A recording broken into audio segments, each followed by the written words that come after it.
América en Bogotá. Ha realizado programas de artísticas en Londres, Berlín, Toronto, Nueva York, El Cairo y Medellín. Durante su carrera ha participado en encuentros internacionales, entre los que se destacan la 13 Bienal de Cuenca, Bienal Open Art en Suecia, Bienal Santa Fe, Bienal de las Américas en Denver, Segunda Trienal de Poligráfica de Puerto Rico, Bienal de Bogotá, el Encuentro de Medellín. Su obra ha sido exhibida de forma individual y colectiva en instituciones culturales como Frost Art Museum de Miami, Claremont Museum de Los Ángeles, Museo Amparo de Puebla, Museo de Arte Contemporáneo de Monterrey, entre otros. En Colombia ha expuesto en el Museo de Antioquia de Medellín, Museo de Artes Universidad Nacional de Colombia en Bogotá, Museo La Tertulia en Cali, Museo de Arte Moderno de Bogotá, Museo de Arte Moderno de Barranquilla. Bueno, y su recorrido es amplio, pues, y hoy nos va a compartir parte de estas experiencias. Ahora sí, Liliana, bienvenida, tienes la palabra. Muchas gracias.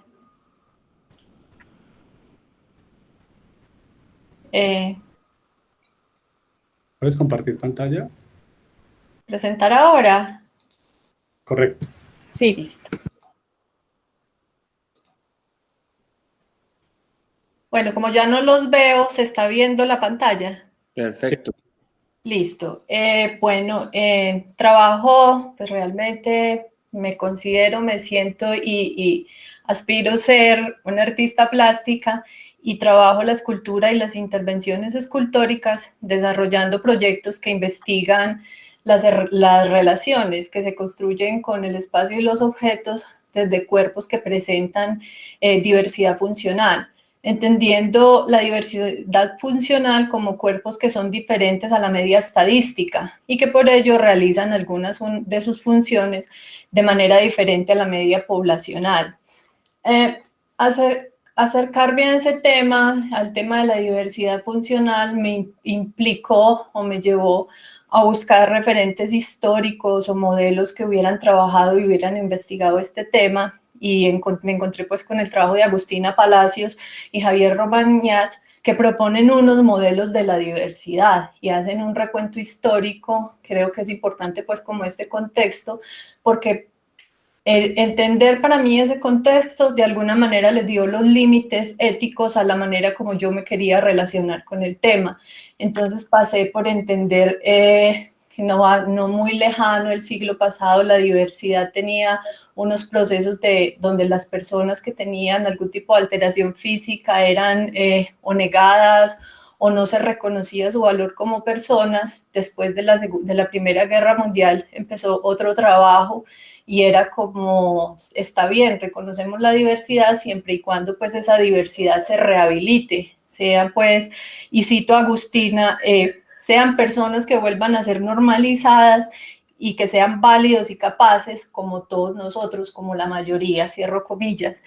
Y hay dos modelos que es en los cuales espero que se mueva mi trabajo y que siempre estoy vigilando, y es el modelo social y el modelo de autonomía, que son unos modelos posteriores. El modelo social plantea que no es el individuo el que tiene la limitación, sino las sociedades que no están preparadas para recibir y cumplir las necesidades de todos, independientemente de sus condiciones. Y el modelo de la autonomía, donde todos deberíamos poder llegar y llevar al goce de nuestros derechos sin importar también la condición en la cual estamos.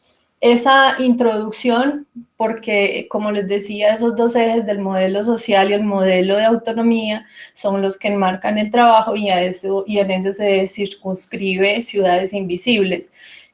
Ciudades Invisibles parte de una declaración.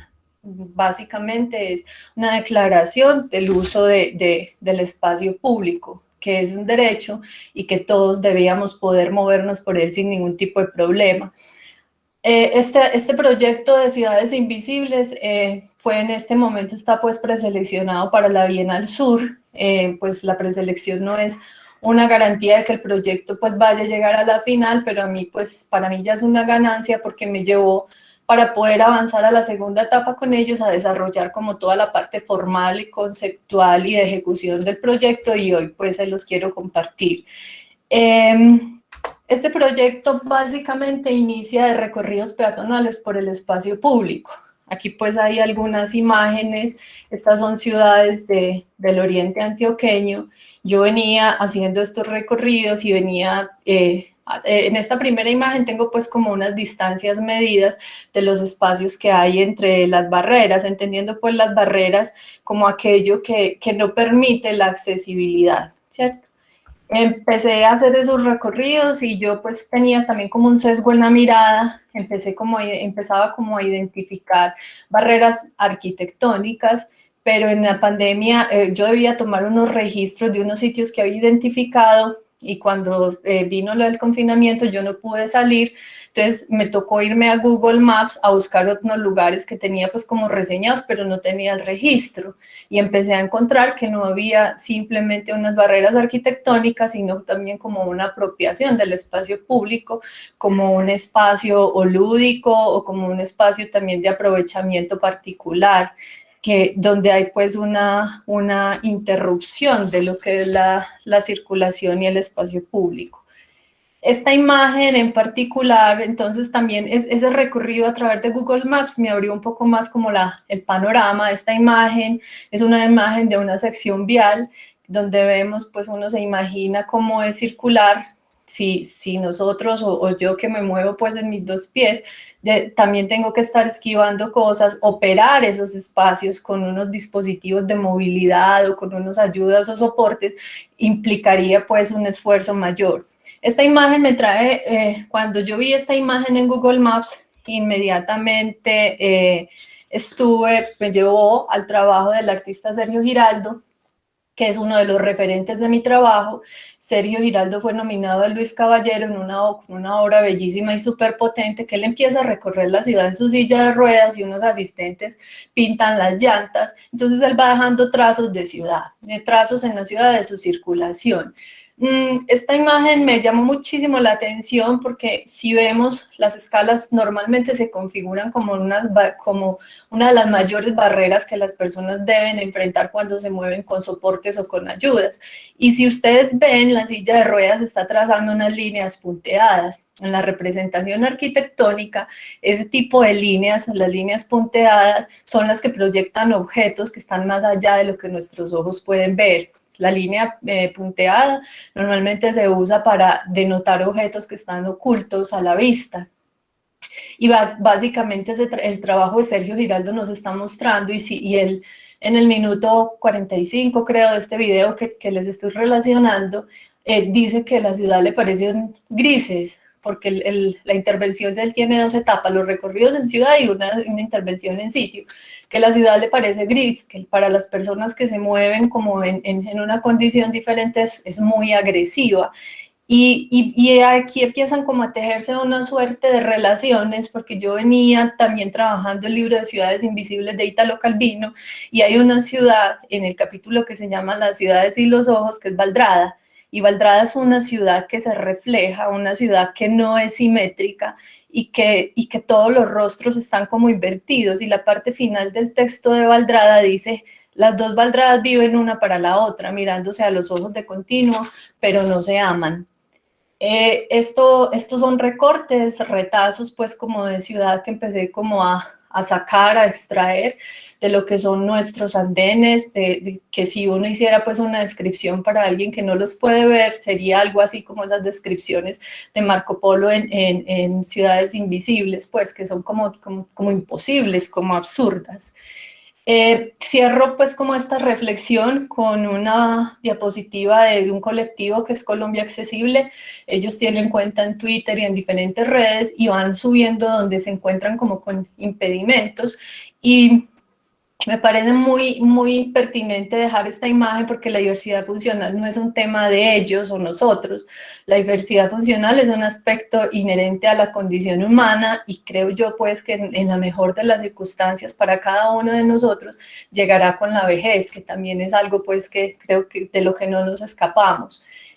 Ciudades Imposibles tiene dos proyectos, uno de los proyectos escultóricos y una intervención. Uno de los proyectos escultóricos es Rampa, como la Bienal pide. O sea, la Bienal Sur tiene una característica, y es que es en sitio específico. Son varios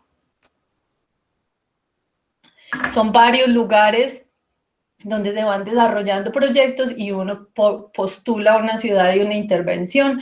Yo postulé la ciudad de Río Negro, una intervención en el parque principal que hace poco tuvo un proceso de renovación urbanística y me parece muy interesante porque en su sótano tiene pues un museo con muy buenas características técnicas que ahorita les comparto pues una exposición que en este momento tengo en sala y que me parece importante. La escultura rampa se ubica en una intersección donde hay unas escaleras, ¿cierto?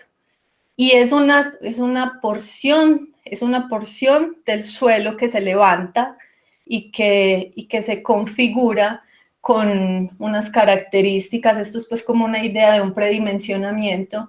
Ella tiene las características de ancho de los andenes, que debe tener una rampa de las que cumplen las condiciones para personas con movilidad diversa, pero en lo que tiene que ver con sus pendientes y en su longitud, no está por fuera de esos parámetros, lo que genera que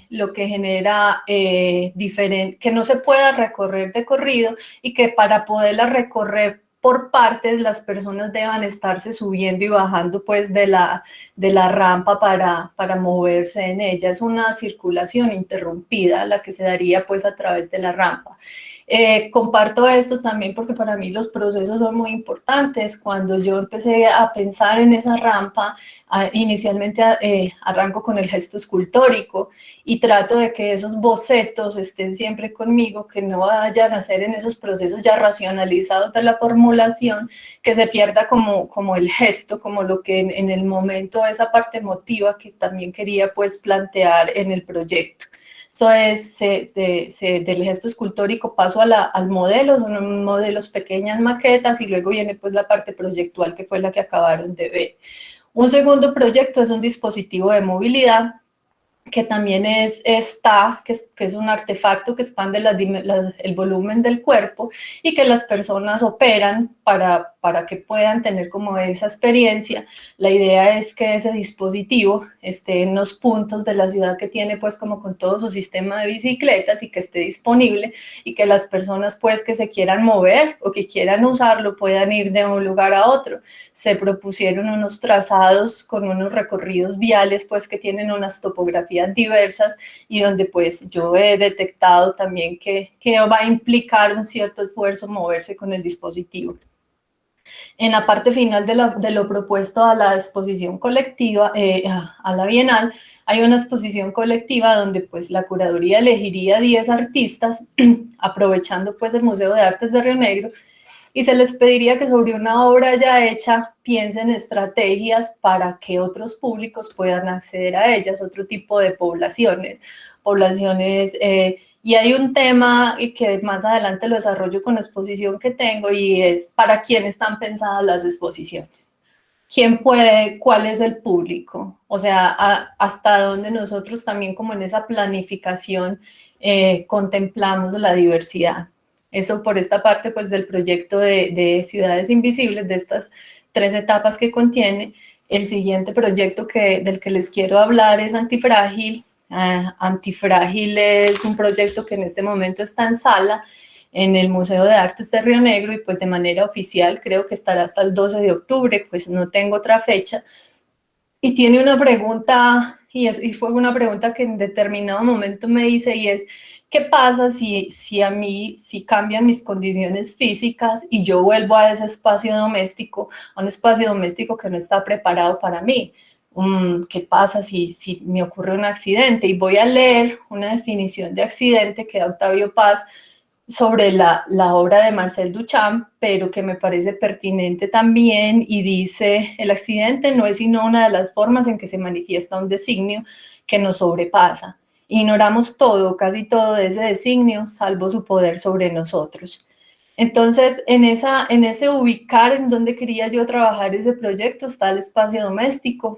Empecé haciendo pues un inventario de objetos y acciones cotidianas, cuáles eran esos objetos que componían esa casa, cómo me relacionaba con ellos, cuántas acciones hacía por día. Luego esos inventarios se volvieron diarios, se volvieron agendas donde era también bueno me levanto y cuál objeto estoy usando, pero se volvían más como unos relatos corridos de esa cotidianidad. Una vez establecidas esas dinámicas cotidianas y ese espacio, vino la pregunta, bueno, ¿yo cómo altero eso? Entonces empecé a hacer de alguna manera limitar mi cuerpo, a amarrar algunas partes del cuerpo y tratar de llevar la vida cotidiana sin ningún tipo de asistencia.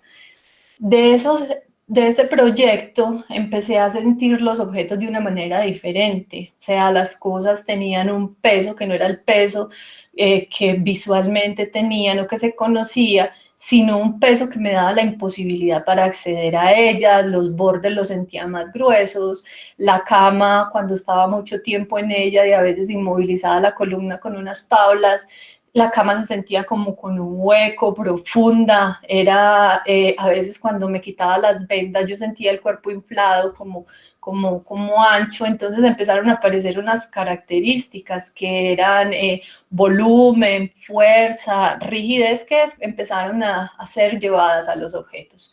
Yo inicié con una vajilla que para mí pues fue como lo más impresionante, todo el tema de comer y lo que más me movió.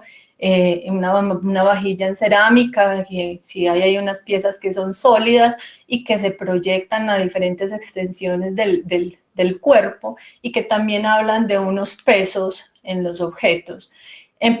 Seguí trabajando en diferente mobiliario de ese entorno doméstico, todos basados pues como con las medidas humanas, y la cama es una cama que tiene 3 metros de largo y el declive central tiene 60 centímetros, que es lo que mide pues como más o menos el ancho de una persona promedio, y esos 3 metros son como en otras posiciones que eran las que yo me moví y sentía, y es como con las manos y los pies estirados.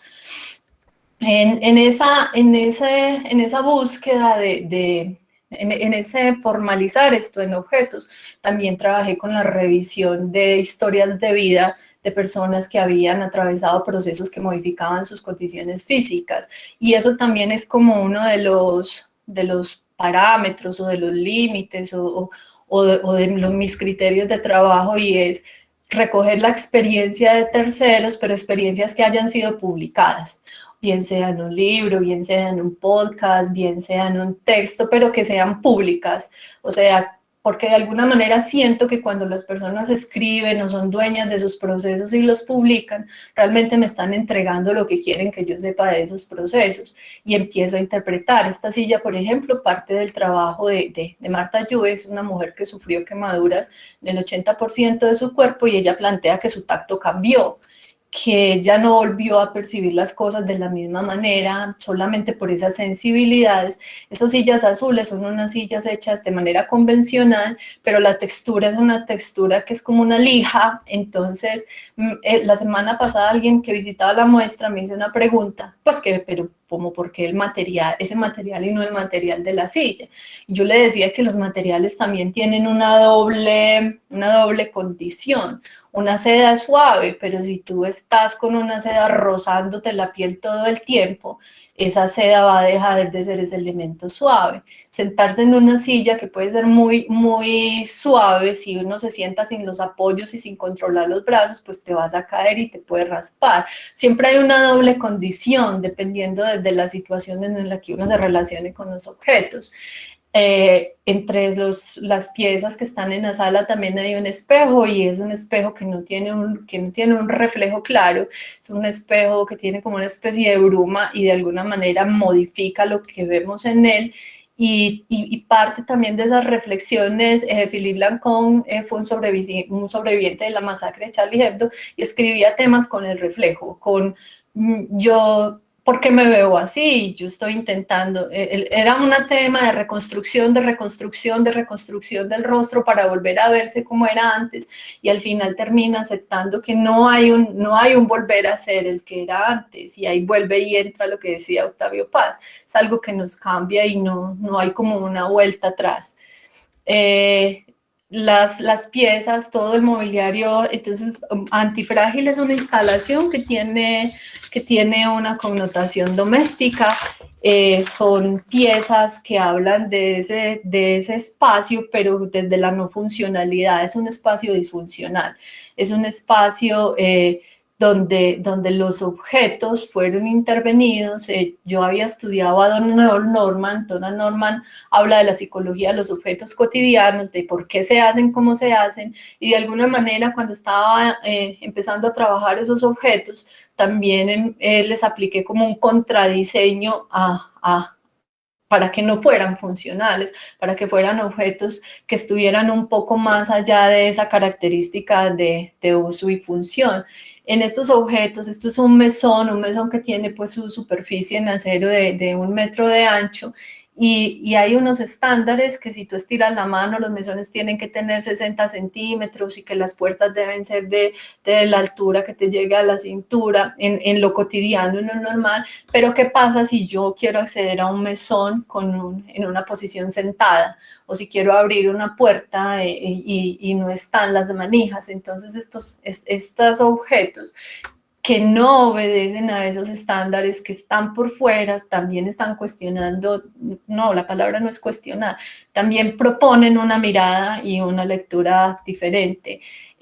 Por último, entre las instalaciones que están de las piezas que están en la instalación, está esta consola que hace parte pues de un proyecto que he venido trabajando que tiene que ver con cajoneras y cajones, y es con esa relación que tienen las personas que no ven con aquello que se tropieza, con aquello que excede el cajón, excede las dimensiones de la consola, y si se mueve hacia adelante o hacia atrás, pues es un cajón que siempre va a estar atravesado.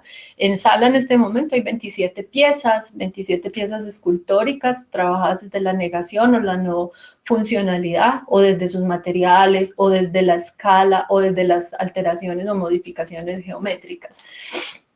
Cuando me hacía las preguntas sobre la muestra, porque pues es un interés el tema de la diversidad funcional, me preguntaba, bueno, ¿quién la puede leer? ¿Quiénes pueden recorrer la muestra? ¿Quiénes van a venir? ¿Para quién estoy hablando? ¿Qué me interesa? Entonces empecé inicialmente a trabajar, es un boceto, que es el boceto que le presenté al museo para realizar la exposición, y era un pequeño pues como render de lo que sería la exposición, y lo que vemos acá a la derecha es una propuesta donde las rojas son las piezas y los ejes son como las distancias que hay a las piezas, que son más o menos 1,20, y los círculos son unos círculos que tienen un radio de giro de unos 50 metros, que es lo que necesita una persona que se mueve con ayudas para poder girar libremente sin tropezarse. Entonces, eso determinó también en cierta medida el número de las piezas, pero y para mí, pues, cuando planeamos la exposición era algo como que yo pensaba que iba a garantizar, pues, como la accesibilidad, pero empieza uno a preguntarse otras cosas y a desarrollar otras actividades en la exposición, y es, bueno, ¿y cómo hacemos para que personas que no ven puedan relacionarse con esta exposición que está hablando desde la diversidad? Entonces, el próximo jueves tenemos un recorrido con unas descripciones vívidas para personas invidentes o con baja visión. La metodología de esto, pues en sí, pues sencilla no, pero tiene pues como mayor complicación, y yo me asesoré con el profesor Anderson de la Universidad Nacional de Bogotá, él es un sociólogo ciego, y me recomendó pues mucha bibliografía, y me mandó a ver películas en Netflix con descripción para personas invidentes con los ojos cerrados para ver cómo era que se describían las escenas. Entonces, de todas las piezas que están en este momento en sala, hay una descripción lo más sencilla posible, una descripción que habla de la forma de las piezas, y en esa exposición acompañada, personas que ven van a leer para los otros la pieza, y van a resolver preguntas y los van a como acompañar en ese proceso de descubrir la exposición. Javier Paley, un artista, creo que es mexicano, decía, no ver no significa no tener una mirada. Entonces es como apuntarle también a ese proceso de construir diferentes miradas. La otra actividad que está programada, que espero que se alcance a hacer, es la línea de horizonte, y es la altura de la mirada. La línea de horizonte de todos es diferente dependiendo la situación en la que estemos, y normalmente pues las exposiciones se planifican con una altura, con una puesta de los cuadros, cómo se tienen que ver las cosas, pero sería interesante poder recorrer esa exposición desde otras miradas, desde otros ángulos de visión, desde otros puntos de vista, y cómo ponernos no solo un poco en el lugar de otros, sino que los otros también puedan estar en esos parámetros para los cuales uno ha planificado. Eso básicamente ha sido pues como lo relacionado a la exposición, a la que está en la sala, y hemos realizado pues también actividades, unos recorridos en tiempo de cuarentena, y el último que hicimos, me dicen que los videos aquí se ven pues como recortados, me va a pesar porque el video es muy bello, pero hicimos fue una intervención de una pieza de danza contemporánea de una pareja, Lina y su compañero. Lina tiene movilidad diversa, la conocí en la universidad por su tesis de grado pie de muñeca, y ella nos acompañó pues con la puesta en escena, y quería pues terminar la exposición con esto, y es una celebración del cuerpo, es una celebración de la diversidad, y aquí, aunque estos muebles están hablando de la disfuncionalidad, creo que se resalta la potencia del cuerpo. No, muchas gracias. Gracias a ti, Liliana. Ahora volveremos contigo para que hagamos una conversación también con el maestro Miller. Vamos a dar ahora paso a la presentación que nos tiene Miller para hoy. Miller, adelante.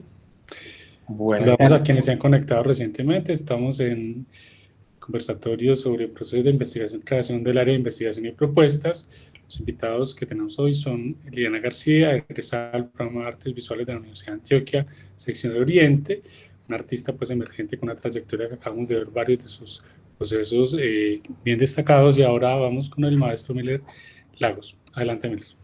Gracias, Freddy. Bueno, saludos a todos y muchas gracias, Freddy, por la invitación. Y bueno, espero no aburrirlos. A ver. No creo. A ver. Bueno, pues para Para empezar, ahora. quería compartirles un proyecto con el que apliqué a los estímulos del Ministerio de Cultura del 2018 y se llamó En la Ruta del Agua. Entonces, no le hice gran cambio, solo le añadí algunas imágenes, pero pues les voy contando de qué se trata.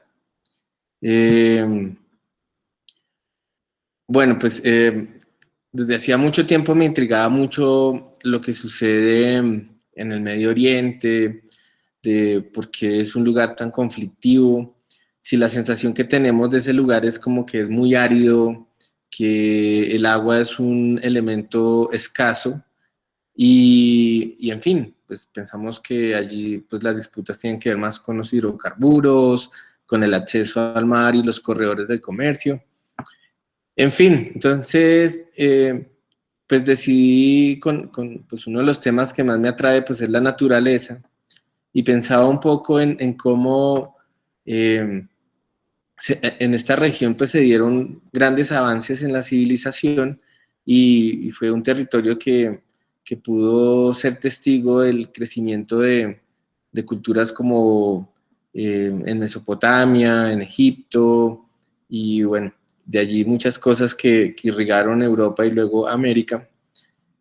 Y bueno, viendo imágenes satelitales del río Nilo, me impresionó mucho que la forma del río, solamente en la parte de Egipto, en la noche se ve totalmente luminoso. Y esto me hizo pensar un poco en cuál sería la razón de que un río fuera luminoso en la noche, si no es más que el uso excesivo de la energía. ¿Y de dónde podría venir toda esta energía? Rápidamente les voy a contar una historia anterior que pues, fue como uno de mis referentes, y era un mito ticuna, que hablaba de cómo nació el río Amazonas. Y este mito decía que había un gran árbol, una gran ceiba, que no permitía que la luz entrara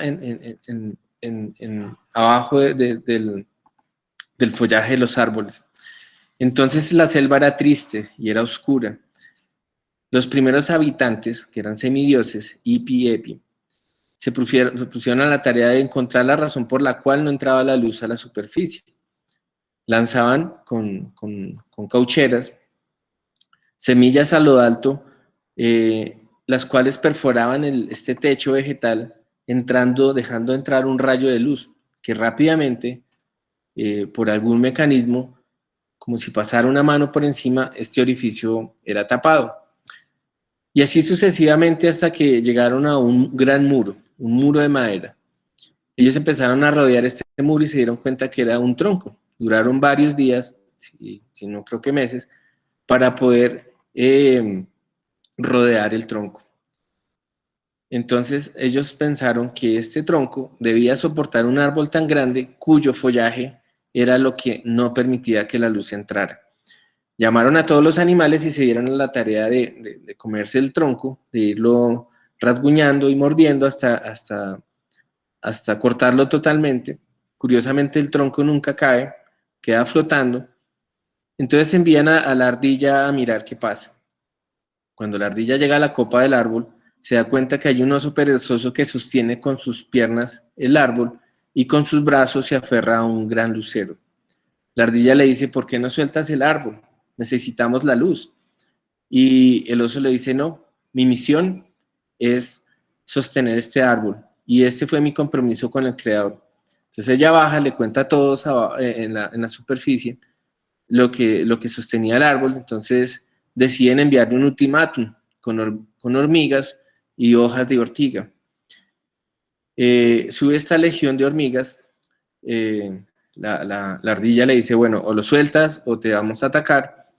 El oso se niega nuevamente y bueno, proceden a hacerle cosquillas y a pincharlo y bueno, se da por vencido, suelta el árbol, dura varias noches cayendo, el impacto se oye por toda la tierra, su peso fractura los Andes y su tronco crea la cuenca por donde empieza a brotar el agua del río Amazonas. Sus brazos crean los afluentes y sus hojas las lagunas y las lagunillas, y este hecho es como el hecho que le da el comienzo a la cosmogonía ticuna. Pero entonces esa historia me hizo pensar en la figura del árbol como lo puede ser un gran imperio, como lo puede ser un buen gobierno, un buen reino. Que un buen reino sería ese tronco alto que podría generar el suficiente follaje y soporte para que las aves habiten allí, para que haya frutos, para que los animales se cuiden en la sombra. Y bueno, entonces cuando vi esta imagen del río Nilo, pues no parece tanto un árbol, sino incluso parece una flor de loto. Y esta hoja, ¿están viendo la imagen? ¿Se ve correcto? Sí, tranquilo, eso está Sí, muy súper bien. Ah, ok. Entonces, pues mi propuesta fue inicialmente ubicarme en un proyecto que se llama DART 1718, en la ciudad del Cairo, un espacio independiente creado por Moataz Nars, un artista de Alejandría, y él pues allí también creó una bienal, que es como una bienal antibienal, la Bienal Off, y bueno, desde allí me planteé recorrer el río, en lo que correspondía a Egipto, yendo a la frontera con Sudán. La imagen que muestro acá llega justo hasta la represa de Asuán, que luego se complementaría con otra represa, que es el lago Nasser, y que de alguna manera enmarcan un momento muy específico de la transición entre el aprovechamiento natural de los recursos y la entrada de la era pues, tecnológica que aprovecha la fuerza de la naturaleza para producir energía eléctrica y bueno, y tener todo este derroche de iluminación que para mí se convirtió en una gran reflexión. Mi trabajo, al igual que Liliana, busca mucho entender la escultura, la relación del hombre con los materiales, la relación del hombre con el entorno. Y mirar este río tan lejos de nosotros no era por ver algo afuera, por ver algo en el exterior, sino todo lo contrario.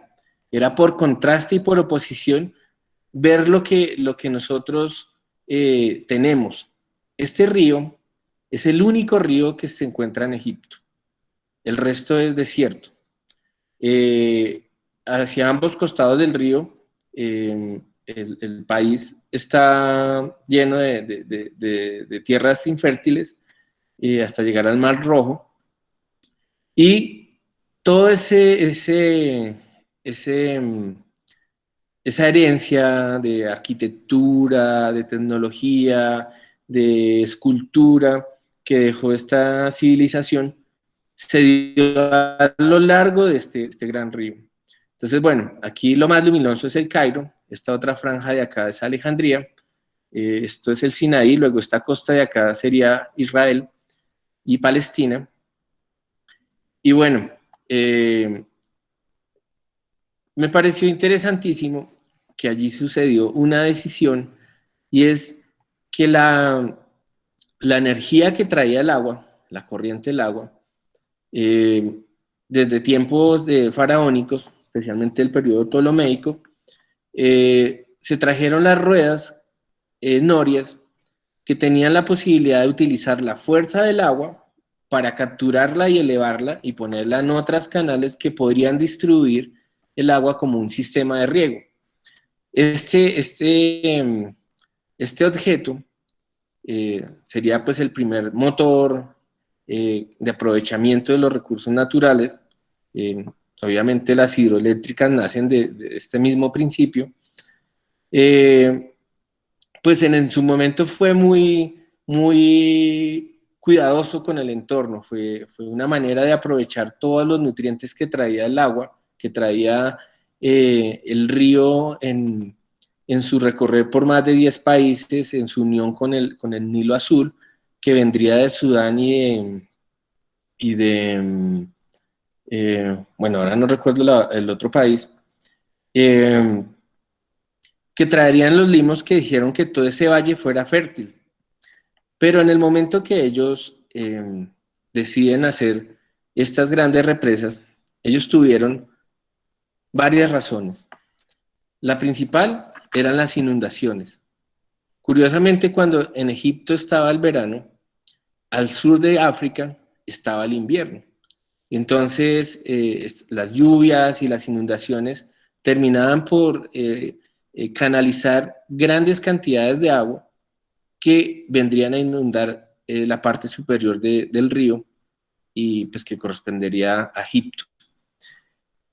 Entonces, en principio se hizo hacia finales del siglo XIX la represa de Asuán, un poco pequeña, que trató de controlar las inundaciones, pero luego trataron de subirle el nivel 2 veces y no fue suficiente, pero pues detrás de esto también estaba la intención de producir energía.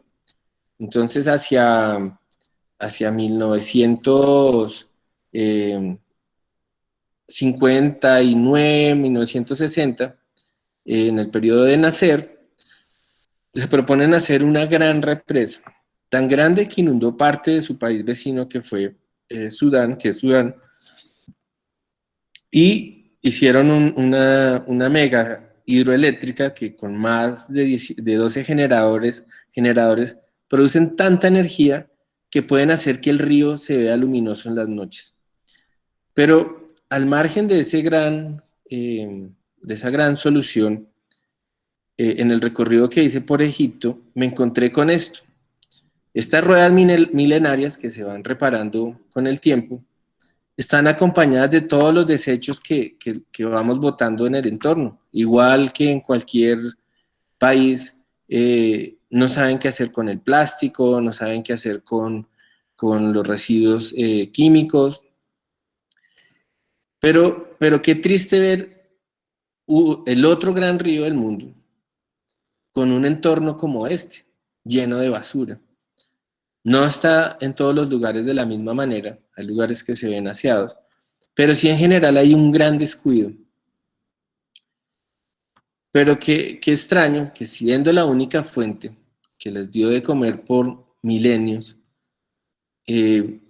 sucedan los mismos problemas que podemos estar enfrentando nosotros, con la diferencia que nosotros tenemos más de 18 cuencas hidrográficas, miles de ríos y una cantidad de agua, pero no por eso estamos exentos de cometer los mismos errores. Bueno, a lo largo del río pues están todas estas grandes ciudades desde Alejandría, El Cairo,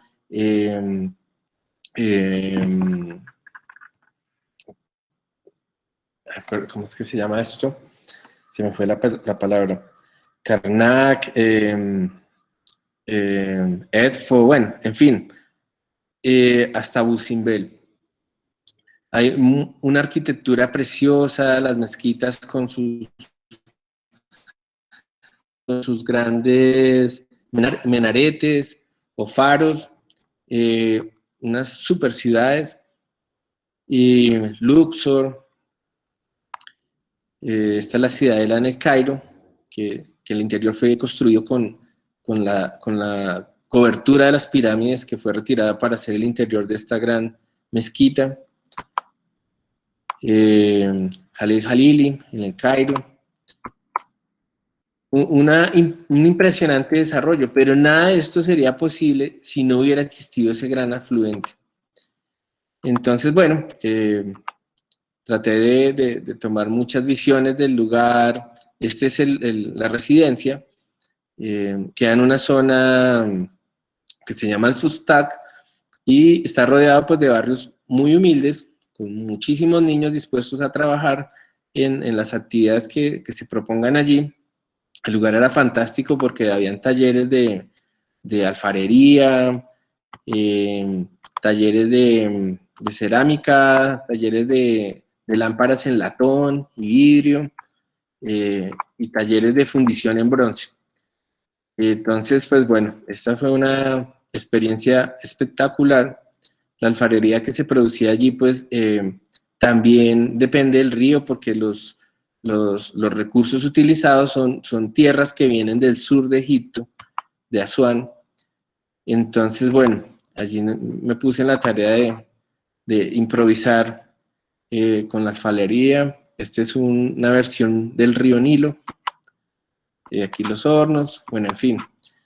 Luego hice muchos trabajos con los niños recogiendo toda clase de botellas que se encuentran en la calle. El agua, pues ya se imaginarán que a 50 grados de temperatura el agua es vital.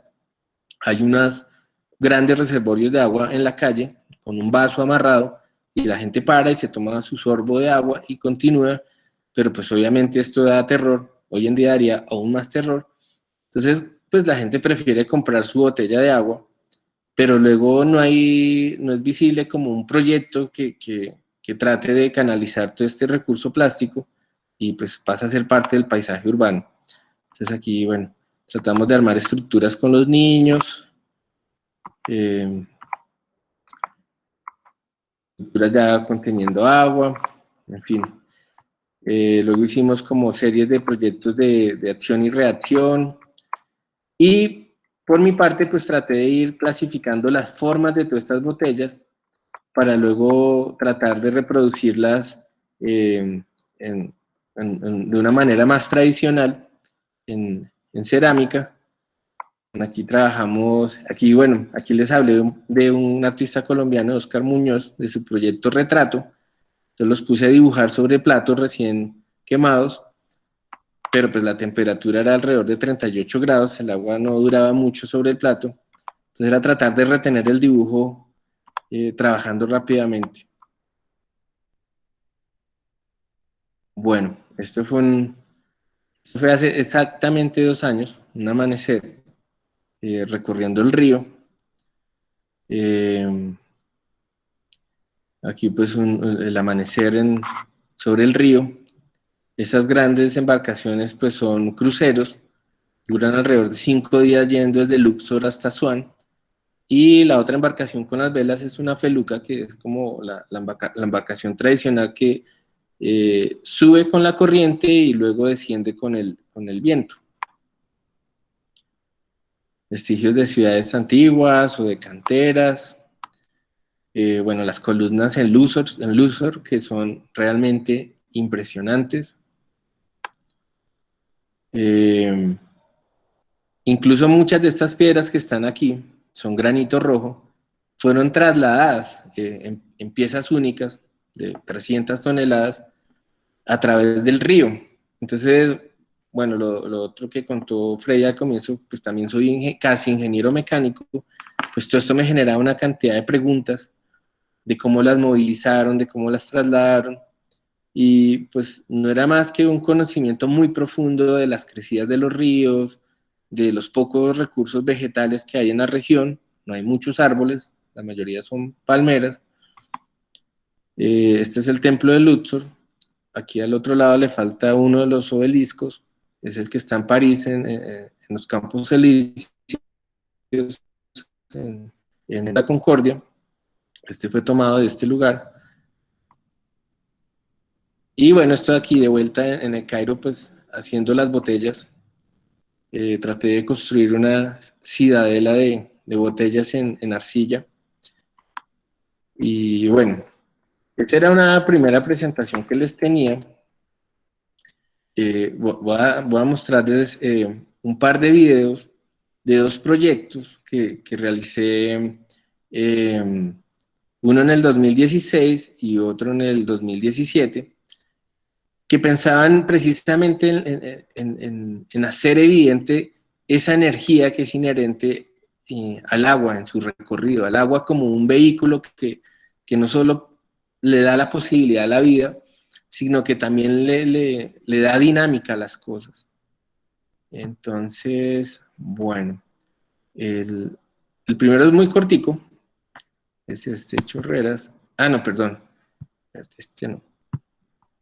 El Rainmaker, que fue el que presenté para Openar, es una bienal que se hace en la ciudad de Örebro, es una ciudad que está a 2 horas de Oslo, y que tuvimos la oportunidad de formar parte de una delegación de colombianos, entre los que también estaba Freddy. Y bueno, este fue mi proyecto. Cuando llegué a este lugar, yo quería hacer un molino que fuera impulsado por el agua. Pero esto es el verano sueco, que parece un verano bogotano. Y me dijeron, no, pues tu rueda no va a funcionar. Qué tristeza, porque pues el río tiene compuertas, y durante el verano cerramos el río para tener agua, para poder regar los campos con el agua que queda posada mientras pasa el verano. Entonces, pues sí hay un flujo, pero es mínimo. Y entonces estaba pensando como en estos ritos indígenas de danzar y tratar de hablar con el universo y pedirle su ayuda para que vengan las lluvias.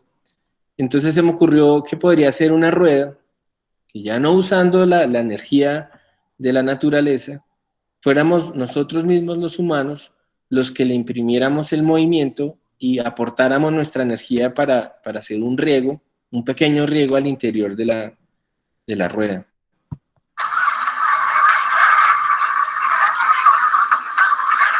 Este fue el día que terminamos de construirla. Eso se ve muy seca. Ahora les muestro unas fotos de cómo luego de estar activada un buen rato empezaba a llenarse de lluvia, de gotas. La madera tiene unas pequeñas perforaciones que van capturando el agua y luego la empiezan a descargar. Este es mi padre, que es ingeniero y es quien me acolista a estas locuras, y mi hija menor, Gabriela, que siempre está pendiente de ayudarnos con estos proyectos, que es casi una industria familiar. El otro proyecto, Chorreras. ¿Sí se ven bien los videos o se están cortando mucho?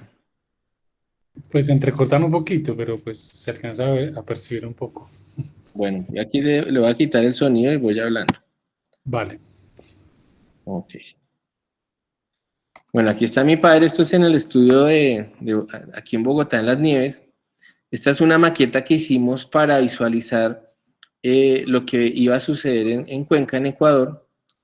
La historia es muy bonita, porque la invitación a esta bienal, pues fui varias veces a hacer un reconocimiento y había que hacer un recorrido desde Guayaquil en carro a través de unos páramos que se llaman el Cajas.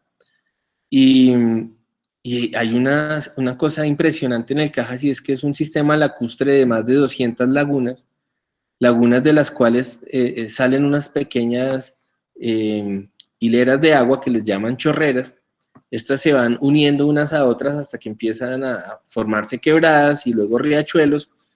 El caso es que cuando llegan a Cuenca, vienen unos afluentes con una belleza y con una fuerza. Uno de ellos se llama Tomebamba, que quiere decir el Valle del Tumi, que era el cuchillo que usaban los incas, y fue el cuchillo que utilizaron para acabar con los indígenas de este valle, que son los Cuñari, fueron los Cuñari, y ellos pues aprovecharon las riquezas del lugar, que eran pues todos estos afluentes de agua tan increíbles, y una zona súper fértil. Entonces los incas desarrollaron terrazas de cultivo, hicieron canalizaciones de acequias para poder irrigar estos cultivos, pero ellos no pudieron disfrutar demasiado de esta conquista, porque fueron conquistados muy rápidamente por los españoles. Solamente 50 años luego de que ellos se apropiaron del lugar, fueron invadidos por los españoles. Estos españoles, al ver estos ríos con la potencia que atraviesan la ciudad, empezaron a construir molinos. ¿Para qué? Molinos para hacer harina de trigo. A mí me parecía que esta ciudad se parecía a Tunjuelito, a Kennedy, a Fontibón, a Engativá, a muchas de las localidades de Bogotá, porque tenía eucaliptos, pinos, acacias, la vegetación se parecía mucho a Bogotá, pero con la diferencia de que los ríos que atraviesa Bogotá o están escondidos o porque están podridos, o están visibles pero uno no se puede acercar porque pues están insalubres. Entonces, el ver que la historia en Cuenca era tan opuesta a la de Bogotá. Bogotá es una ciudad de 2.600 metros y Cuenca también, o sea, son ciudades andinas. ¿Y cuál era la razón de esas ciudades andinas en estas montañas tan inasequibles? El agua. El agua era el elemento que le daba el valor a ese lugar. Para los indígenas, no solamente como esa sustancia vital, sino también porque era un objeto ritual. O sea, el agua era la expresión de la naturaleza gracias a la cual nosotros vinimos a esta realidad. Nosotros somos agua, nuestro cuerpo es un 70% de agua. Entonces los páramos no eran lugares de habitar, eran lugares de ir a agradecer, porque allí estos ojos de agua era por donde la madre naturaleza se expresaba, y su llanto y su riego pues irrigaba montaña abajo los lugares de los cuales nosotros nos valemos para vivir. Entonces aquí pues era una suerte de rueda noria. La rueda noria significa la que llora, pero las ruedas que se desarrollaron en nuestras montañas eran horizontales, como estas dos que están aquí al frente, que aprovechaban pequeñas canales de agua para rotar, y en su superficie tenían un eje que trasladaba el movimiento a una sala construida sobre ellas, donde se molía el trigo. Cuando yo le propuse a la ciudad de Cuenca hacer un molino, yo lo quería hacer directamente sobre el río, y me dijeron: usted está loco, ese río se crece, es capaz de llevarse puentes, y donde su rueda se atraviese, la tumbe y puede herir a alguien, no le vamos a permitir. Sin embargo, la idea de hacer un molino les atrajo mucho, porque el proceso de desarrollo de estas ciudades se dio gracias a los molinos. Entonces, los españoles llegaron a un momento en que competían legalmente por el uso de estas aguas para poder producir la harina. Entonces me pregunté si en Bogotá fue igual. ¿Sí? En Bogotá tenemos barrios que se llaman molinos, tenemos unos ríos que no les damos mayor dimensión, pero que en algún momento debieron haber sido muy valiosos, como el río San Francisco o Vicachá, reflejo de luna, o el Sochi, que era el río que se llama hoy en día San Agustín, que también está canalizado. Pues, para sorpresa mía, aprendí a conocer mi ciudad yendo a esta otra ciudad. Del Cerro de Monserrate hasta la séptima, que era la Ruta de la Sal, habían más de 8 molinos de trigo, algunos de empresas religiosas como los franciscanos, los agustinianos, en fin, y muchos de criollos que fueron creando sus negocios en los márgenes de estos ríos, y son unas historias de ciudad muy bonitas, como la quebrada Santa Elena en Medellín, en cuyas riberas pues también se empezó a darse un desarrollo urbano, pero pues me sorprendí de encontrar una visión de Bogotá que no tenía estando en mi propia ciudad. Entonces digamos que estos proyectos de de alejarse un poco del lugar de origen, pues permiten pues darse cuenta por un lado, de lo afortunados que somos. Por otro lado, bueno, yo como artista, ¿qué papel puedo tener en esto? ¿Qué puedo hacer? Y pues muchas veces uno hace señalamientos, ¿sí? Señala nuestra misma imposibilidad de cambiar las cosas, señala alguna construcción que ilustra el pensamiento en torno a estas cosas. Es muy difícil encontrar una manera activa de ser partícipe de esa realidad. Y pues bueno, se vuelven en excusas y en motivaciones para desarrollar algo. Definitivamente se convierten en un motivo para trabajar. Y pienso que en ese proceso de ser un motivo de trabajo, pues también se aprende y se construye algo de conciencia para sí mismo, y con un poco de suerte pues uno puede trasladar esa experiencia a otros y de alguna manera ayudar a que otros también adquieran ese conocimiento y por ende alguna conciencia sobre toda esa magnificencia que nos rodea. Entonces, bueno, y al final, pues lo más hermoso de todos estos proyectos es vivirlos y tener la posibilidad de hacerlos realidad. Aquí está mi padre allá, en lo posible, él participa en todas las etapas, desde hacer los planos, cálculos de resistencia a materiales. Inicialmente, pues yo debería ser un ingeniero mecánico, en algún momento me arrepentí y me cambié hacia un campo en el que tal vez no me sentía tan presionado y sí podría indagar mucho. Estos son como imágenes de todo el proceso de llevar la rueda hasta Suecia. El 50% se hizo en Colombia, el aro con todas las tablas de este corredor circular se hicieron con sapán, madera colombiana que es apta para el agua. Y la plataforma se hizo en Suecia con pinos, que eso es otra cosa interesante, porque digamos, en Colombia todavía no somos muy conscientes del uso de estos recursos. Entonces, pues digamos que a la fecha hay algunas prohibiciones y hay personas intentando hacer un desarrollo sostenible de estos cultivos de árbol, pero en Suecia y todos estos países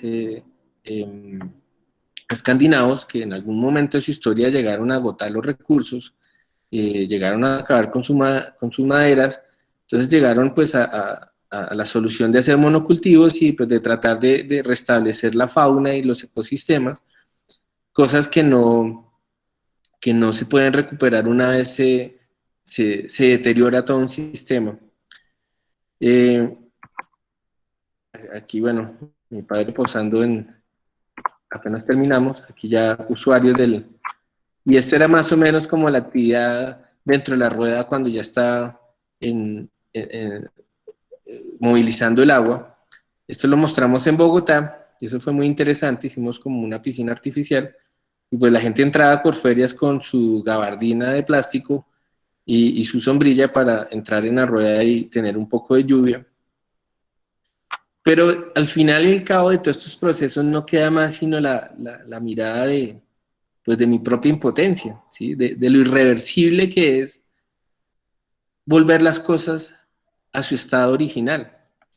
En una discusión de Gordon Matta Clark con Robert Smithson, acerca de esa intención de nosotros, de los artistas, de tratar de corregir, de tratar de reversar las cosas que vemos que van en mal camino.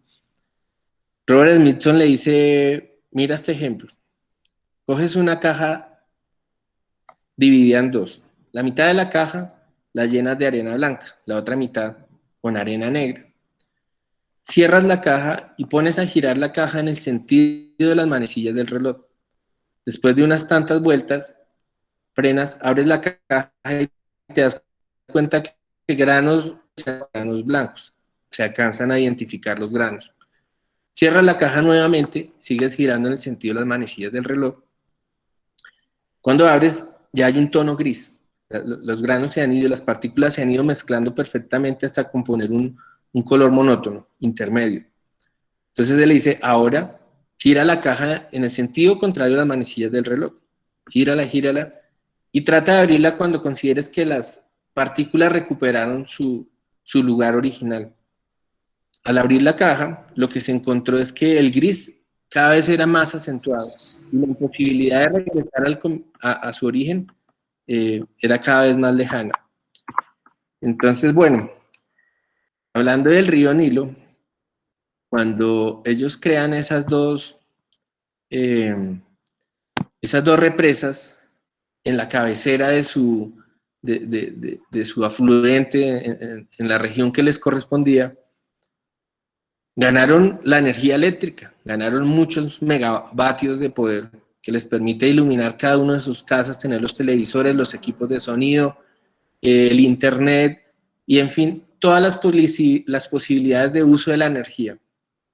Pero al tener dos reservorios de esta magnitud, funciona como en el campo cuando uno coge una quebrada y saca un bracito de agua y está con barro, entonces se hacen dos cajas para desarenar el agua, para que los sedimentos pesados se decanten. Entonces, esas dos represas juntas funcionan de la misma manera, pero a escala inimaginable.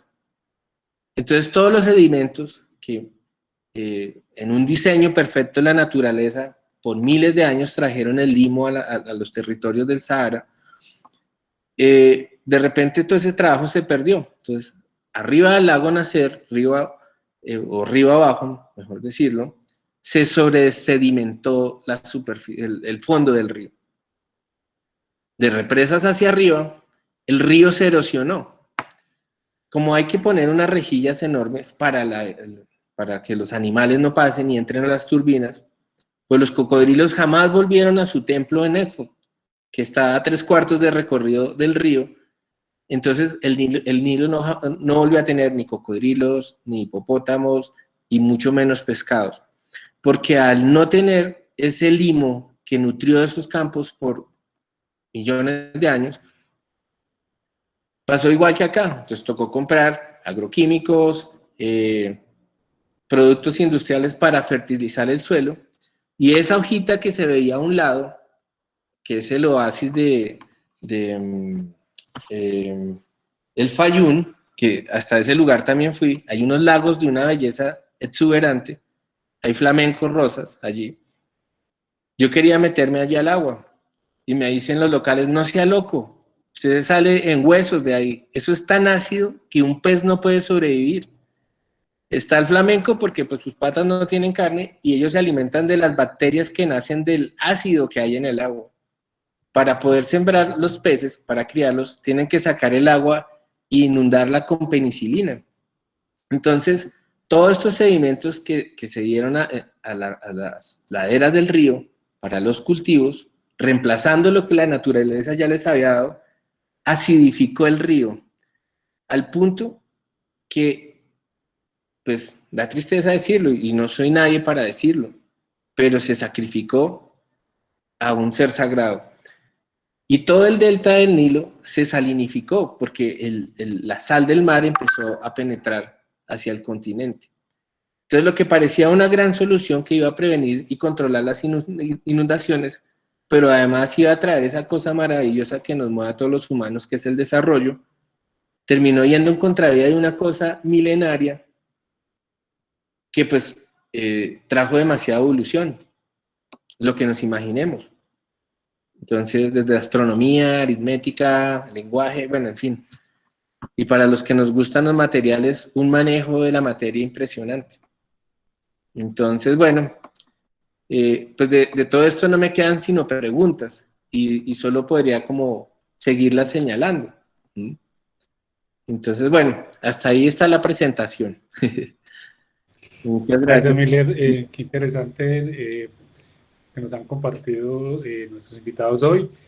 Creo que nos ponen sobre la mesa algo que en la academia intentamos exponer desde los recursos precisamente curriculares, pero que a veces es más válido desde la experiencia de autores como ustedes, ¿cierto? La relación entre arte y vida, ¿cierto? Y cómo el arte se convierte más que una manera de hacer, también es una forma de pensar y por supuesto de relacionarnos con el mundo, ¿no? Con todo lo que nos rodea, desde lo natural, pero también desde la infraestructura como nos lo presentaba Liliana, ¿cierto? Cómo ese reconocimiento de un entorno alimenta también de una manera tan significativa los procesos, ¿no? Obviamente, hoy por hoy, las poéticas son todas posibles, ¿no? Es decir, el arte por el arte con un pensamiento, digamos, en esta dimensión ecológica o de reflexión que nos dirige hacia una mirada a lo natural, pero también hacia ese cuerpo que nos expresa Liliana también desde los objetos, desde los espacios y la movilidad que permiten, en fin. Bueno, vamos a abrir el espacio para preguntas que tengan nuestros invitados, todos los que se han conectado. Pueden dirigirla a alguno de los dos invitados o a los dos si quieren. Saludamos también a don Miguel. Sí. Lo vemos, es el coequipero de Miller, lo vi en acción allá en Orebro, pues me alegra saludarlo. Don Miguel, ¿cómo está? Y bueno, Mientras el micrófono. Mientras se animan nuestros invitados a hacer preguntas, pues inicio. Yo tenía ganas de tomarme la primera pregunta. Dale, adelante. Bueno, Liliana, me encantó tu presentación.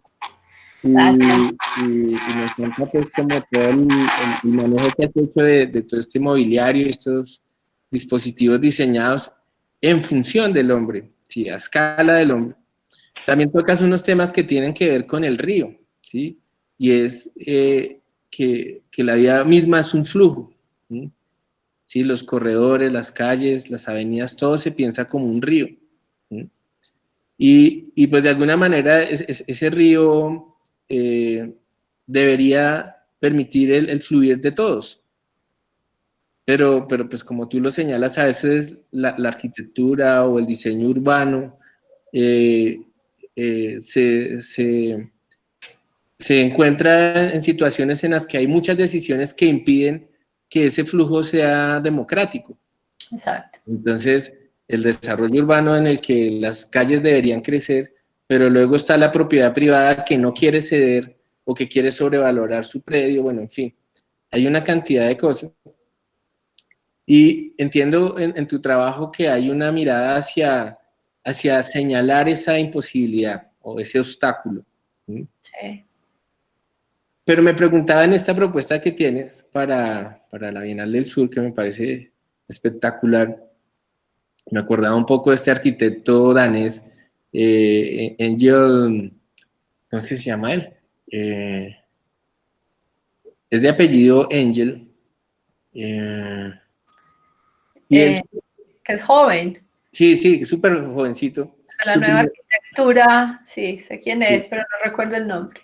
Él en su primer proyecto plantea la posibilidad de utilizar los techos de las oficinas que ellos tenían como una manera de recorrerlo y volverlo terraza, corredor, en fin. Y te quería preguntar si en la proyección de, de esa maqueta o montaje, las personas que tuvieran esa limitación de movimiento, que vendrían con sillas de ruedas y eso, de alguna manera podrían participar, podrían subirse, descolgarse, bueno, no sé. En las Tenía, no lo vi, tengo la curiosidad. No, hay en en las partes iniciales de de la rampa, ¿cierto? Hay hasta cierto punto acceso y es un acceso que sí conserva esa pendiente que se pide que no sea del 10%, entonces podrían acceder. Pero esa pregunta que haces es una pregunta que también, lo que pasa es que lo que en algún momento planteabas, uno hace los proyectos y siempre son preguntas y aparecen preguntas y más preguntas y nunca están completos. O sea, siempre falta, siempre hay otra mirada. Entonces, nada, en estos días hablaba que también yo trabajo pues con mi esposo que es ingeniero y es también el que aterriza y hace las preguntas malucas, ¿cómo la vas a parar? ¿Cómo se va a sostener?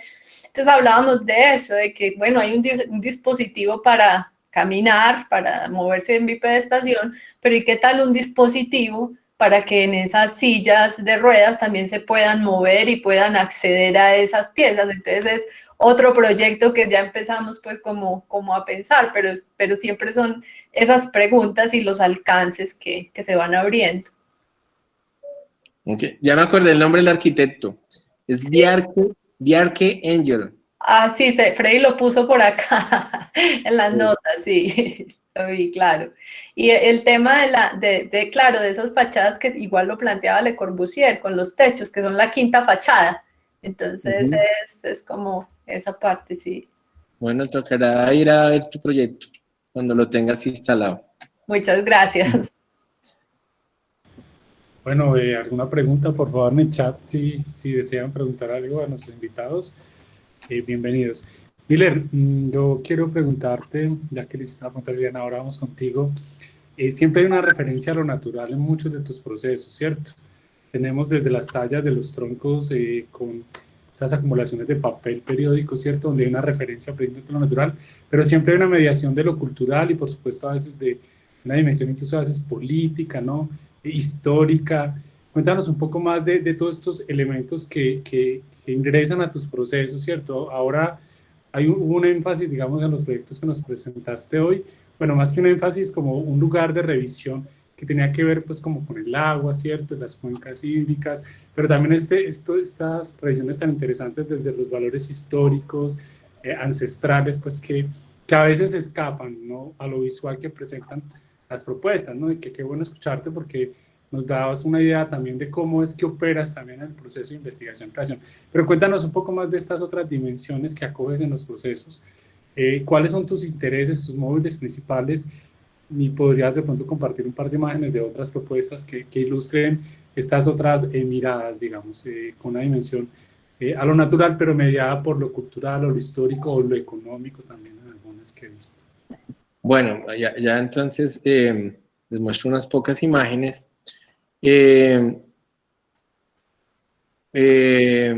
Digamos que el motor principal siempre va a ser como la intuición, ¿sí? Como esa manera de acercarse a las cosas porque sospecho, creo que algo puede estar pasando allí. El haberme acercado tanto a la ingeniería y, digamos, como a una manera de ver la realidad en términos matemáticos y de eficiencia, pues de alguna manera me hicieron sentir que me alejaba del flujo natural de las cosas. Yo llegué al arte porque quería buscar un lugar donde ser creativo. Pero reconozco que antes de entrar a estudiar artes no era un conocedor del arte. ¿Sí? Yo miraba dibujos de Leonardo da Vinci, pero no por valorar su trabajo como artista, sino por revisar la creatividad que había allí. Entonces, sí, siempre fue como que de la mano de la ciencia terminé yéndome hacia el mundo poético y entonces encontrar el tema de los árboles pues fue un hallazgo interesante porque eso me permitió confrontarme a algo con lo cual fui muy descuidado siempre. O sea, yo en la casa convivía con plantas, mi mamá era muy cuidadosa con la chiflera, que la cuidaba con aguapanela, que la sábila, que todas las plantas tenían un valor para ella, y lo tienen. Hoy en día, pues cuando viajamos con mi mamá a Boyacá, su función es sembrar y sembrar y sembrar, y digo, mamá, pero bueno, ya es como... Entonces, el mismo ejercicio del arte me fue acercando a reconocer el valor en cosas que siempre han estado ahí y que espérate, ¿dónde tengo el portafolio? Dos, eh,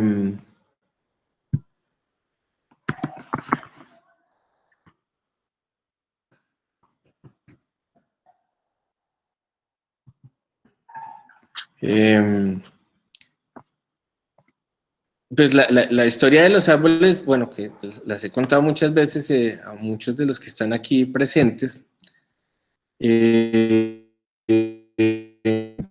pues nació de un accidente. O sea, básicamente todo esto es la sumatoria de muchos accidentes. Y fue como viendo un libro de Leonardo da Vinci, vi que la impresión conservaba la forma envejecida, el color, las fracturas, los accidentes de un papel que ya tiene más de 500 años, y en una impresión nueva, pues contrastaba contra el blanco del papel nuevo. Eso me hizo pensar en cuánto papel se habría utilizado para mantener esa imagen vigente y sobre todo para que llegara a mis manos en un libro pues, que circuló por todo el mundo.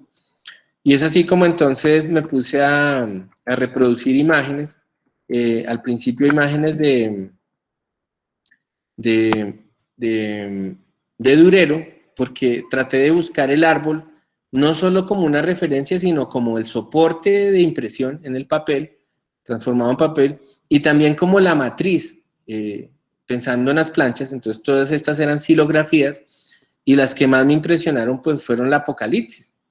Pero curiosamente esa Apocalipsis me presentó una dimensión del papel como soporte pues, que me abrió muchas capas, ¿sí? La posibilidad de conectarse hasta con el Génesis, de pensar que la imposibilidad de consumir los frutos del árbol del conocimiento era como la idea literal y gráfica de que el árbol era un contenedor de información.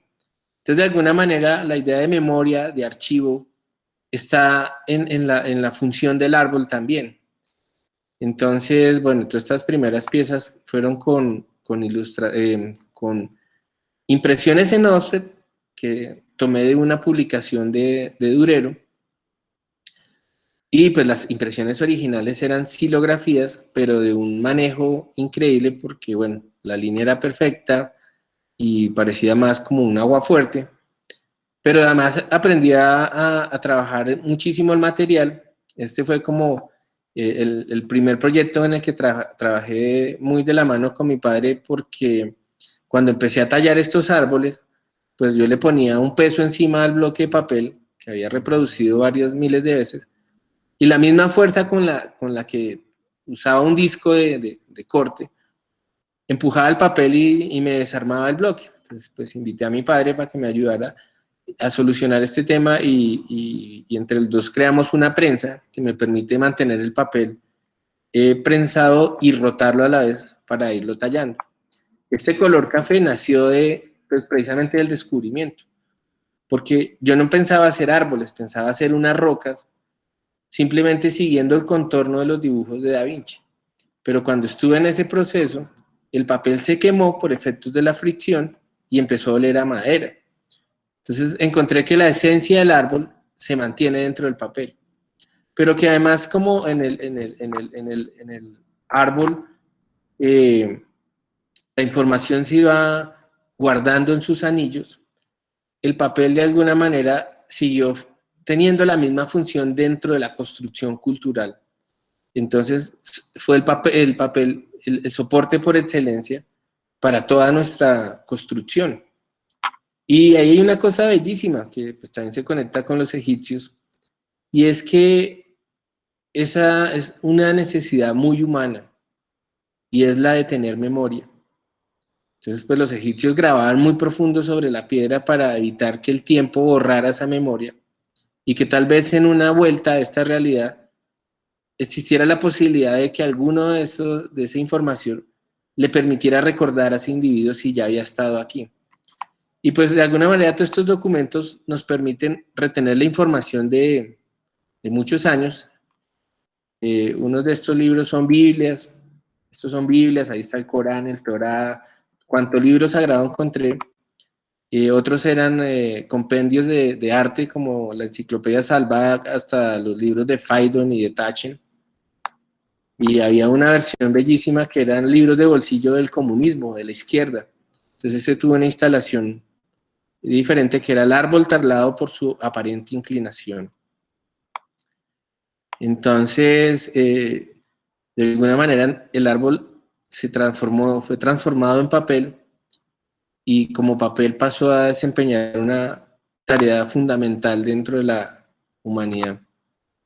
Estos eran leños que parecían troncos arrastrados por el agua, son noticias viejas. Muy grandes de reciclaje, como los de la Universidad Nacional, que se hicieron con más de 40 toneladas de periódico. Hoy en día esta pieza está en el claustro de San Agustín, y las otras, hay 2 de estas piezas en el claustro y la otra está en una bodega. Ese es ya un ejercicio que involucró muchas personas, muchos voluntarios, más de 700 personas durante 6 meses. También se hizo en ese mismo momento para la Bienal de SAI Santa Fe de Nuevo México, esta pieza de 4,5 toneladas. Y pues bueno, el papel ha sido uno de esos materiales que me ha exigido y me ha dado muchas posibilidades de trabajo. Reconozco que me ha costado trabajo desprenderme de él.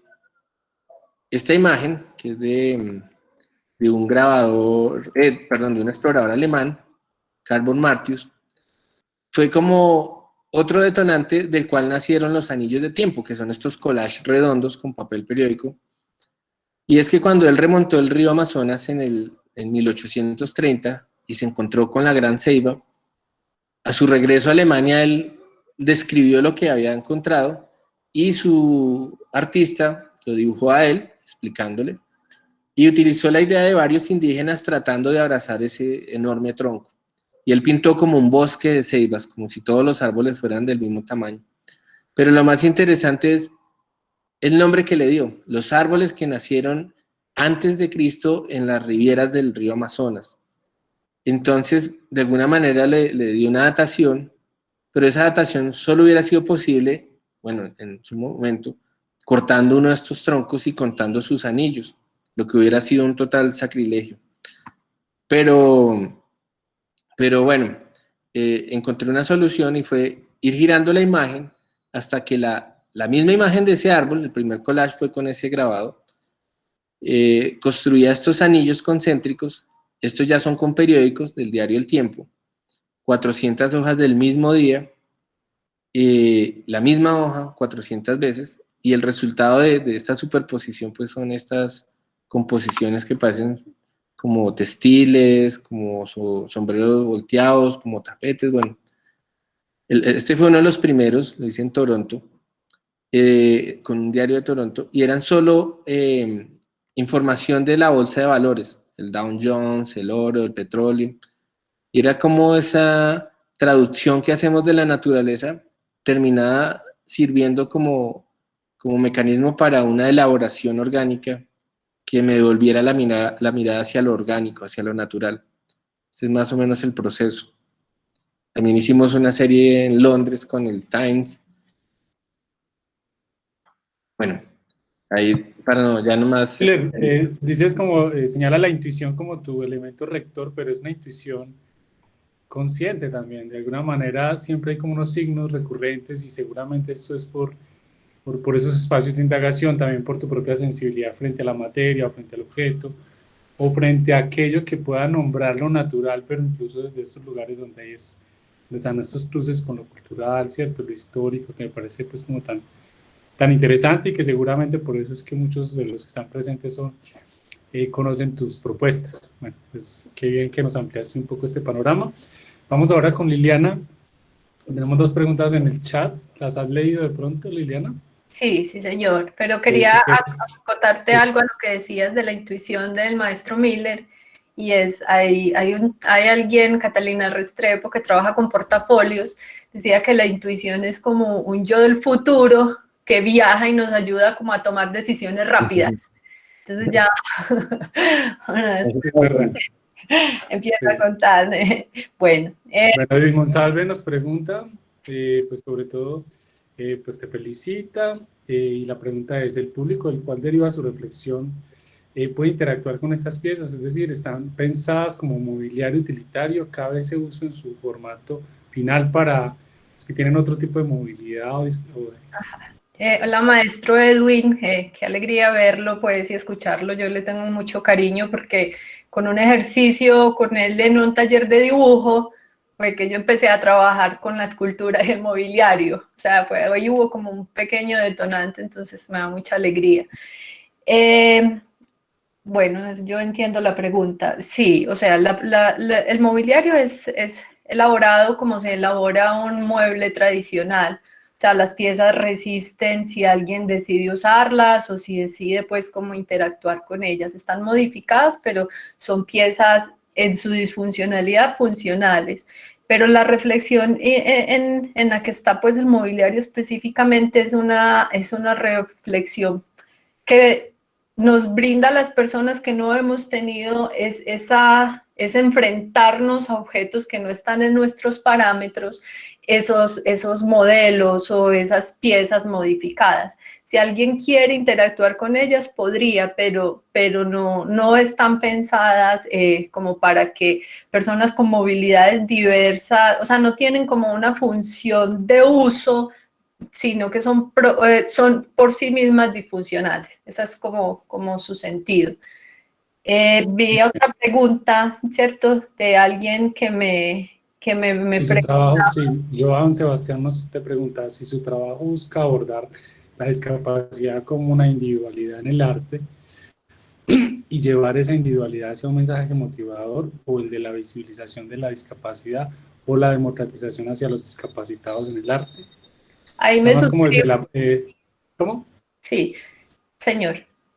No, dale, perdón. No, que ahí me suscribo a lo que decía el maestro Miller, y es que uno hace arte, pero también está rodeado de imposibilidades. Casi que lo que uno puede plantear es preguntas y tratar, qué es lo que yo hago, como de materializar esas preguntas y dejarlas, pero no podría decir qué puede, o sea, qué puede surgir o si es un mensaje positivo, porque las obras, uno llega hasta materializar y esas investigaciones y esas preguntas, y es como el espectador el que completa, y puede pasar algo, puede moverse alguna fibra o simplemente, como pasa en muchas ocasiones, no pasar. Las obras, a veces las piezas, específicamente las que yo he trabajado, a veces tienen una doble lectura o muchas lecturas. Hay personas que les parecen cómicas, hay personas que hacen una lectura diferente, pero pasa por la experiencia, por lo que cada cual tiene de su reconocimiento en el mundo.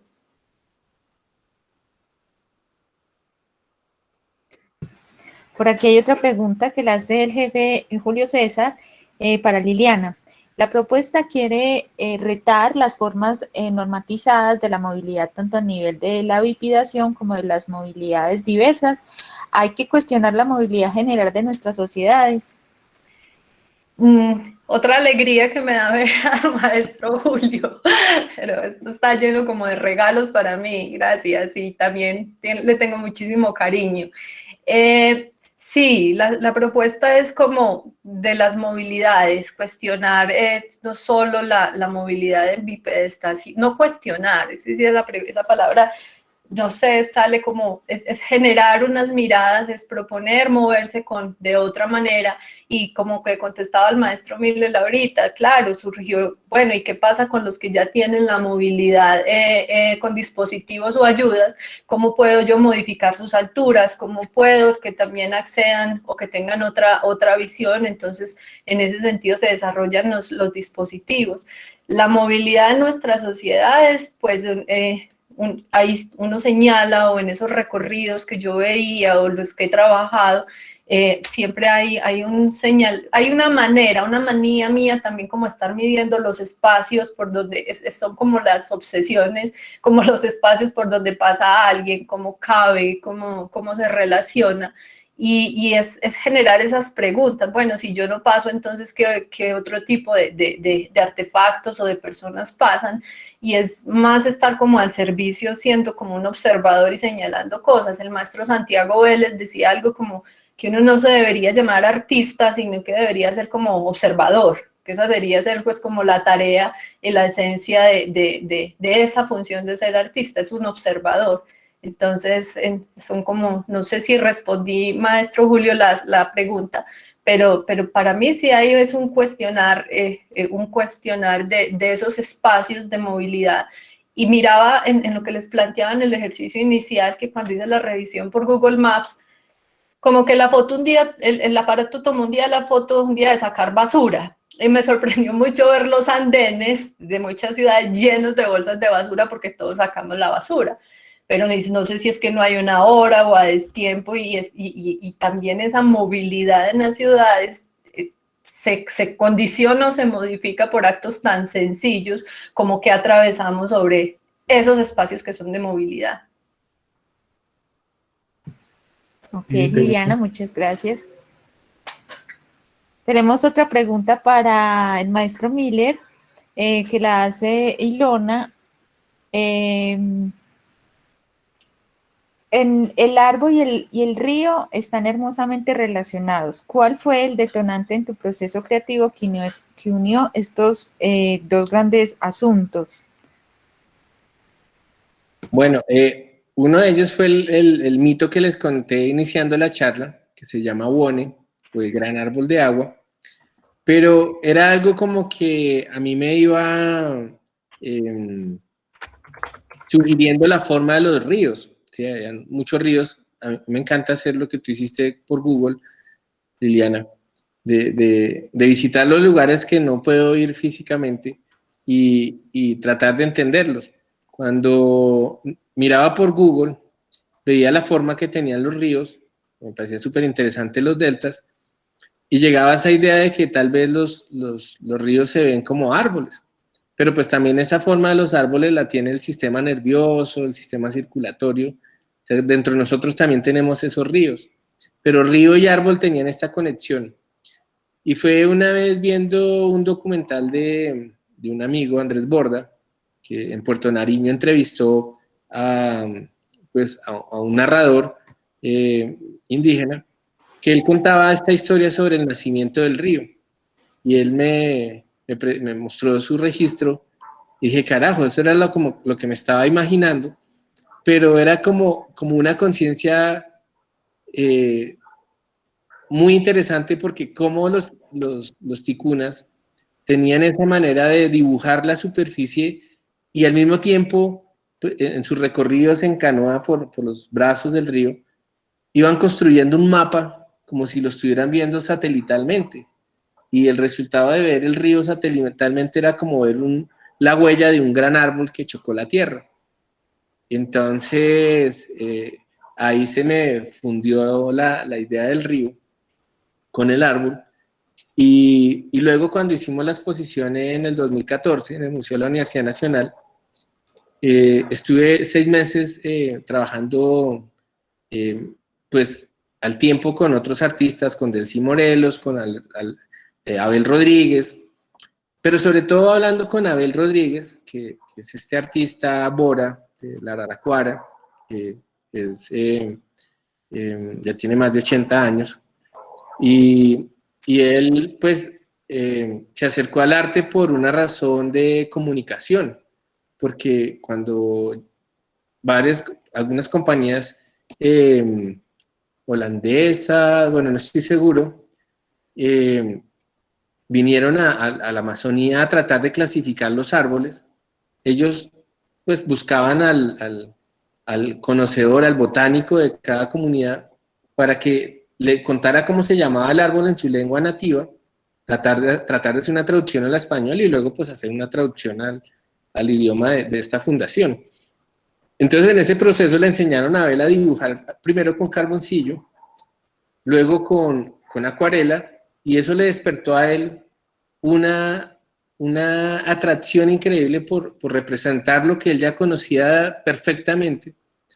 Entonces cuando uno ve los dibujos de Abel Rodríguez, parecieran hechos por un niño, pero cada representación de cada planta cumple con la estructura, con la arquitectura que tiene la naturaleza, y de alguna manera él lo registra con sus recursos. Entonces, hablando con él, en realidad nunca hablamos de los árboles, hablamos del agua, de la boa, de cómo el río es también una serpiente, y de alguna manera cómo ese río está conectado con sus brazos, que serían estos árboles. Entonces era como si el río de alguna manera tratara de alcanzar las estrellas, planteándose un recorrido a través de estas formas vegetales que son las plantas y los árboles, y tal vez esos brazos de esos árboles apuntan hacia los astros o las estrellas de donde vinieron los componentes de esta tierra, una cosa así. Entonces, pues claro, era una manera de ver no solo la superficie de la Tierra, sino al universo al mismo tiempo. Entonces, bueno, esa fue un poco la historia, y la convivencia con Abel Rodríguez fue de un aprendizaje impresionante. Interesante. Cuando en el arte, pues precisamente todo lo que deviene de lo hegemónico no es lo relevante, ¿no? Él es un artista sui generis, pues es algo que es difícil explicarlo desde la estructura que tenemos para comprender precisamente los territorios y los alcances del arte, y qué bonito como nos lo expones acá, ¿cierto? Para quienes no lo conocen, pues y muy invitados a que revisen la obra de don Abel Rodríguez, pues un artista de alta trascendencia hoy por hoy en el arte contemporáneo, pero yo creo que el valor más importante es la honestidad de su mirada, ¿cierto? Y no es arte quizás lo que ponga en su boca, él habla de naturaleza, y la representación de la naturaleza es precisamente lo que le da sentido a lo que hace. Muy bien, muchas gracias. Bueno, pues para no alargarnos en el programa de hoy más, pues agradecemos a nuestros invitados, a Liliana, a Miller, a quienes se conectaron, los estudiantes de nuestro departamento que aún estén conectados.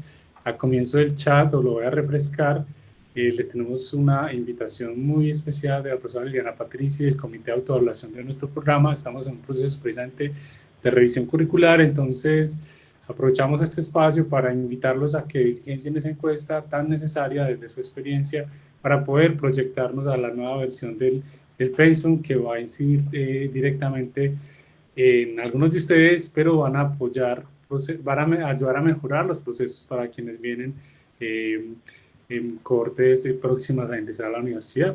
Entonces ahí está pues el link, lo voy a poner nuevamente al final del chat para quienes de pronto no lo tengan, y pues una invitación del departamento. Bueno, no sé si quieren algunas palabras de cierre, maestro Mille, maestra Liliana. Bueno, me adelanto a Liliana. Pues nada, Freddy, muchísimas gracias por la invitación, por haberme puesto en semejante compañía de esta artista fabulosa. Liliana, gracias. Feliz de saber que, aunque sea no los puedo ver, pero pues hay varios colegas queridos, Anabel, está Edwin, Armando, por supuesto, y bueno, a muchos amigos. Tú sabes que tengo un amor especial por Medellín y por, bueno, todos estos grandes maestros que abundan en esta ciudad. Entonces, muchísimas gracias. Y bueno, a mi padre, que también estaba ahí escuchándonos. Entonces, saludos. Muchas gracias a Miguel también. Bueno, gracias, y bueno, estaría ahí a la orden para cuando quieran. Muchas gracias, Miller, por tu generosidad y por participarnos de todos tus procesos. Liliana. No, pues también muy agradecida, muy contenta de todas las caras no que vi, pero sí sé que están ahí, que han tenido mucho que ver pues como con mi proceso y también muy feliz de haber estado con el maestro Miller.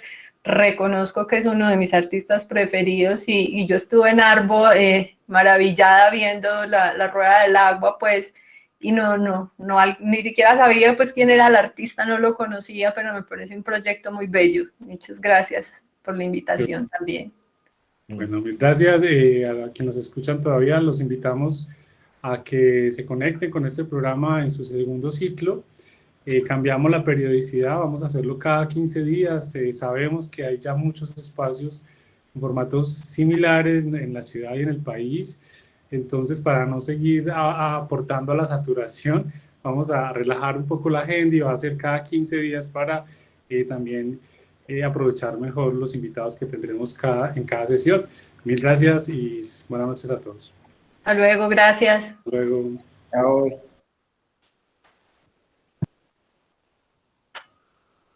Chao, maestro.